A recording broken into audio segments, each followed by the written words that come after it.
رات کی خاموشی میں گاؤں کے صحن میں ٹھنڈی ہوا چل رہی تھی۔ چاندنی زمین پر پھیل رہی تھی اور ہر چیز ساکت مگر بوجھل لگ رہی تھی۔ اس محلے میں رہتی تھی ہینا، خاموش باوقار اور ہر مشکل میں مضبوط۔ لوگ کہتے تھے کہ اس کا شوہر ہارون بڑا مرد ہے، مگر حقیقت یہ تھی کہ وہ مرد صرف نام کا تھا۔ طاقت، غرور اور سختی اس کی پہچان تھے، مگر نرمی، اخلاق اور عزت اس میں کہیں نظر نہیں آتی تھی۔ ایک دن ہینا نے دیکھا کہ ایک بچہ محلے کے بڑوں کے زور زبردستی میں مارا جا رہا ہے۔ بچوں کا خوف، بڑوں کا غرور، اور ہارون جو دور کھڑا صرف نظارہ کر رہا تھا۔ آونا نے فوراً بچے کو سہارا دیا اور بڑوں کو بات سمجھائی۔ حقیقت میں مرد وہ ہے جو کمزور کو بچائے، نہ کہ جس کا بازو بڑا ہو۔ لوگ خاموش ہو گئے اور پہلی بار سب نے غور کیا کہ سچ میں طاقت صرف جسمان نہیں بلکہ دل اور ضمیر میں بھی ہوتی ہے۔ ایک دن ہینا نے دیکھا کہ ایک بوڑھا آدمی پانی کے کنارے پھنس گیا ہے۔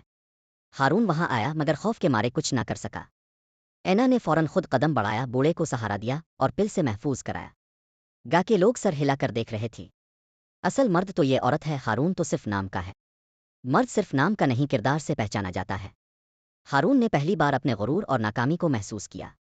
اینا نے نرمی سے کہا، اگر تم مرد بننا چاہتے ہو تو پہلے انسان بنو۔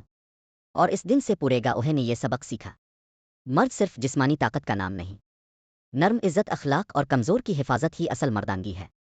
اور ہر انسان کو یہ سبق یاد رکھنا چاہیے کہ طاقت صرف جسم میں نہیں، دل اور ضمیر میں بھی ہوتی ہے۔